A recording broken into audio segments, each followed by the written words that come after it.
What's going on, y'all? What it is. So before we get started, I would just like to say Happy New Year's Eve to everyone. I'm pretty sure that most of you are getting your affairs in order to enjoy the evening and all the festivities ahead. Be smart tonight, though. Drink responsibly, preferably in the crib. But y'all grown, I can't tell y'all what to do. That's why I'm going to be in the crib. But if you do go out to a club for a New Year's Eve bash, just watch your surroundings and refrain from getting behind the wheel. I don't even care if you had just one shot. Don't get behind the wheel whatsoever. All right, call an Uber or make sure you have a designated driver. That's something that I used to do when I used to party and go out to the club a lot, is have a designated driver. But anyway, let's move along, because I'm pretty sure that Nicki Minaj is ready for the festivities that she has planned with her family tonight. But a lot of people, or at least 70,000 of them, don't want her to be partying in the US anymore. They actually want her deported back to Trinidad. So I don't know if you know this, but there has been a petition to have Nicki Minaj deported back to Trinidad ever since she joined Erica Kirk on that stage in Phoenix, Arizona at the Turning Point USA event. And some of Nicki's fans, they just feel so betrayed because they had no inclination that Nicki would switch up on them like that, but she did, and she's unapologetic about it, and she's pledged her allegiance to MAGA. Now, what I want to do right here is insert this clip of this young lady talking about this. Now, keep in mind that at the time she made this video, the signatures had only reached 35,000, and TMZ just came out today and said that the signatures had reached 70,000, all right? But anyway, I want you to check out what she had to say, and then I'll be back. 35,000. 35,000 signatures on change.org as of today, right? On a petition calling for the deportation of Nicki Minaj. 35,000. Yesterday it was 13. Today is 35,000. And see, now that this petition went from just being a little joke to actually a conversation starter, see, other people in the Black diaspora are now putting their little, two pieces into the conversation. Some of the things that I've been hearing a lot is, okay, I get it, Black America, because a lot of the what's the word? Backlash is coming from Black America, right? So a lot of, the other Black people in the diaspora is like, okay, I get it, Black America, she fucked up. We're not happy about it either. But don't you think that you're taking it a little too far to have her deported? Don't you think that this is a little bit too much? Like, this is a dramatic reaction. You understand? And I kind of want to explain something to you guys as a Black immigrant, you understand, living in Black America. Long story short, Black America is reacting like this because they have now realized, or they have the confirmation that Nicki Minaj is right? She's willing to sell her platform for whatever it is that she's getting in exchange, right? And the platform is Black America, because that's the culture that she assimilated into. That's the culture that was used as a stepping stone to further her career, right? It was the support from Black America that got her to the heights that she's at today, right? Okay. And it's one thing for you to reveal yourself as after all of the support that you've drained out of this community. They don't like that. There's a big, big, big betrayal. Okay. And now let's get into the breakdown. I already know there was going to be some people that scrolled, which is why I just got the long story short version out the way. But now let's get into the breakdown, right? Nicki Minaj is an immigrant from Trinidad, right? She is a Black Caribbean immigrant. When she came to this country, she assimilated into Black American culture, right? While living in Jamaica, Queens, and there is a large Caribbean influence there, here in New York City overall, it's still overly, you understand, Black American culture. At the end of the day, we are in America. So it's to be expected. It's the lingo, it's the swag, you understand, the style, all of that Nicki Minaj adopted. And it was no problem to Black America as long as you are respectful, right? Had no issue with it. She used that assimilation into Black American culture as a stepping stone, right? That shaped her talent and her artistry. It shaped Roman. It shaped Nicki Minaj. It shaped Harajuku. It shaped all of it. While Harajuku does have some of the Asian influence in there, Black American culture is alive and well throughout Nicki Minaj's talent. You literally see it. It is that assimilation into Black American culture that also grew her fan base of Black Americans. Right? Again, outside of LGBT, it's the Black Americans that really put her on. And the Black Americans did so because they felt like they had somebody to relate to. Remember, representation is a really big thing for all of us Black people everywhere, right? And so they felt like they had somebody, a celebrity, an artist that represented them, which is why so many Black Americans were drawn to her. For the last 10, 15, 20 years, Nicki Minaj used that assimilation into Black American culture, you understand, to advance herself. And she reaped the benefits until it was no longer beneficial. And once that opportunity and that moment arrived, she abandoned it. She abandoned the very fan base that grew her to the heights that she is at today. And the reason why it was easy for Nicki Minaj to be able to do it is because at the end of the day, she is not Black American. She's able to separate herself from the Black American struggle, even though she benefited from the Black American struggle. And that's why this petition to have her deported has 35,000 signatures. That's the reason why. That's the reason why. This is the exact thing that the Black Americans constantly are trying to explain to us migrants and Black immigrants about. They're scared about stuff like this because it took 20 years for Nicki Minaj to finally reveal herself as a queen. Or she had the potential to be a queen. And had Black America known this, they would have never put her on.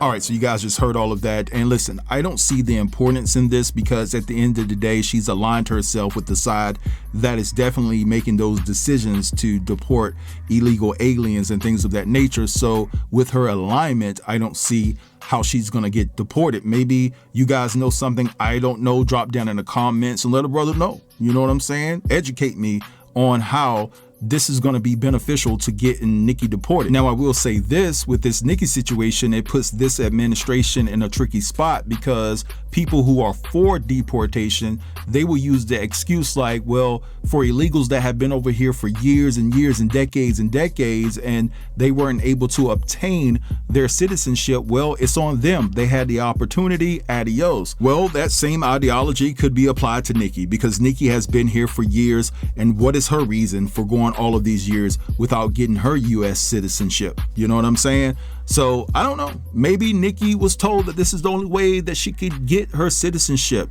Maybe this is the only path that she could take. They wanted to use her celebrity to coerce other minds and her followers and things of that nature to be on that side and bring them a little bit of that young juice. You know what I'm saying? Because this administration is going after the young kids, the young students. You know, that was the reason why Turning Point USA was created. That is what Charlie Kirk was doing. He was going to the campuses trying to infiltrate the young minds with his ideologies that mirrors the mindset and the makeup of this current administration. But hey, we'll see what happens. But anyway, let's move along. And I want to talk about Jay-Z's former bodyguard, or he used to be a bodyguard at the 4040 Club or whatever the case may be. And he has a YouTube channel, and recently, a few days ago, he was talking about how Jay-Z used to constantly cheat on Beyonce. I want you guys to take a look at this clip, and then I'll be back. One of the other secrets, that I couldn't speak about is Jay-Z working in the 4040 Club. Now, can I say Jay-Z ever had young girls going to the club? No, I cannot say that. I never seen Jay-Z chilling in his club after hours, because let me tell you, sometimes when he used to be there and the customers, everybody leaves, he used to stay there, chilling with some of his peoples and stuff like that. And they had a few girls used to hang out, and you already know, or whatever, you know what I'm saying? And sometimes girls used to pop into the club at a certain time when the club was closed, you know what I'm saying? Like coming in at 4:15, 4:20, you know what I'm saying? You got 7, 8 girls popping into the club, and a few times I had to stay. You understand what I'm saying? And when you stay, yeah, they give you a little couple of dollars extra, no question about it. But sometimes they didn't. That's where you get me mad, especially the times when they used to go and gamble.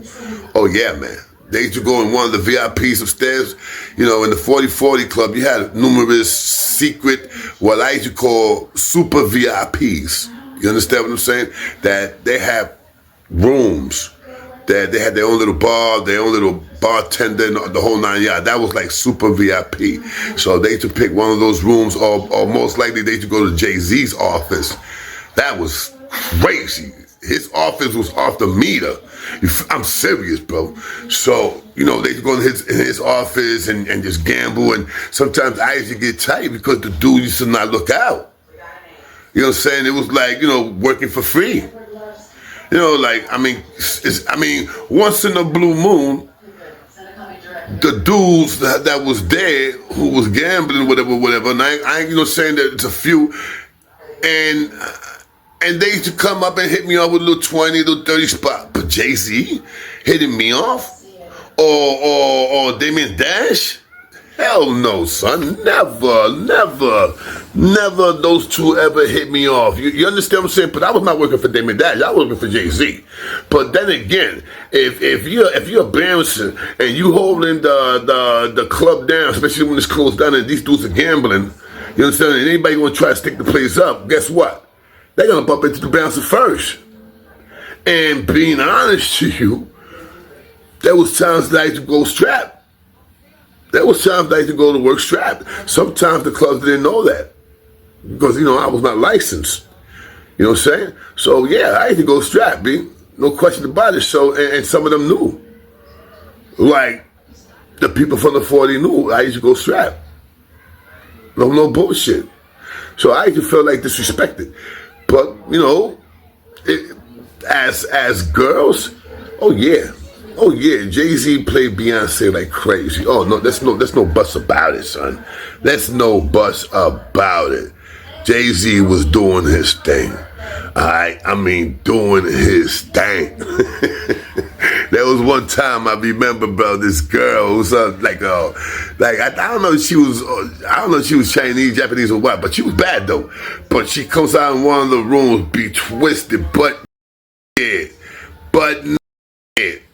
I had to like grab her by the hands and take her back upstairs, and another girl took care of her. But the girl was went downstairs, she went into the bar, and the downstairs bar, I don't know why, because they had bars upstairs, but she goes downstairs, she gets into the main bar, the big bar, and she starts serving drinks.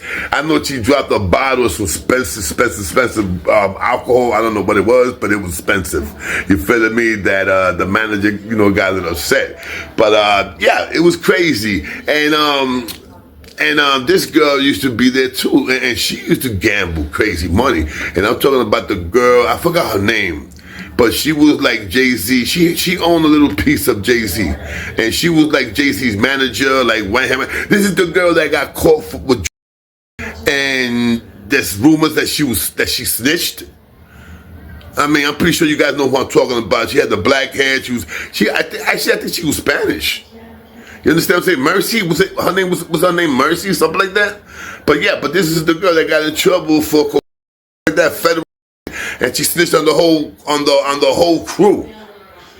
Yeah, man. But talking, you know, being honest, Jay-Z was no saint, man. Jay-Z was not no saint, and it's up that, you know, how dirty he did Beyonce, and then he had the nerve to get mad at me because I picked up Beyonce one night in a fight, because there was a fight, and I picked her up and I took out the fight while she, you know, I'm carrying her, and the dude got jealous. He wanted my boss to fire me.